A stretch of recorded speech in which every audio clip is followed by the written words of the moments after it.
The Siraya were affected in many ways.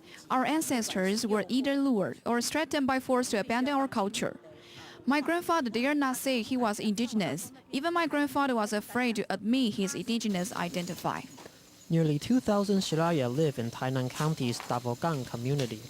The ancestors of these people were oppressed under colonial rule. They were forbidden from speaking their own language or practicing their own traditions.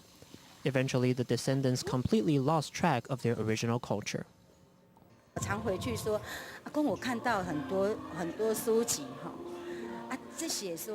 When I went back, I read a lot of books about the indigenous communities where our ancestors lived.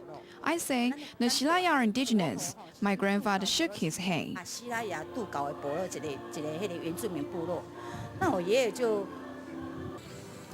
From the founding of the Qing dynasty, which had sovereignty over Taiwan in the mid-1600s, to Japanese rule from 1895 to 1945, to the Chinese Nationalist Party, or KMT government, the Siraya culture was, in a way, imprisoned for centuries.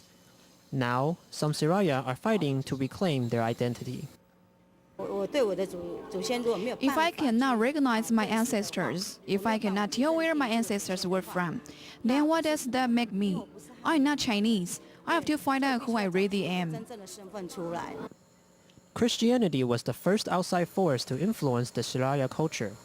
Ironically, it is also what helped preserve the language. During Dutch rule, the Siraya became churchgoers. They read a Romanized Bible in Siraya. In 1997, the Siraya Culture Association assisted the Siraya to revive its fading language.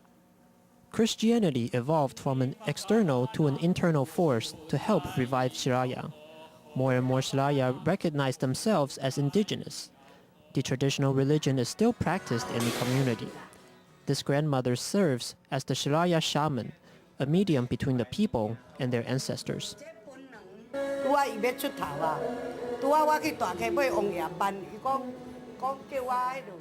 The shaman said, one of our ancestors met his presence now.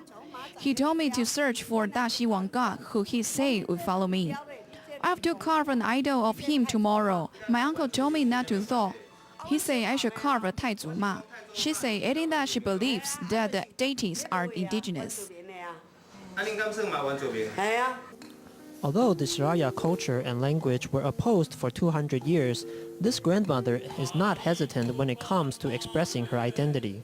She has believed in the traditional religion her entire life. For those who believe in Alimud, identity is never an issue. Others who became churchgoers, however, stay away as they were taught by the Bible. They are, however, adopting another approach to revive their culture. They are relying upon the Romanization that is used for a language that almost no one speaks. In the past, Christianity and Alimud were diametrically opposed. In the current society, the two are using different methods to prolong the life of the Siraya culture. TITV Weekly.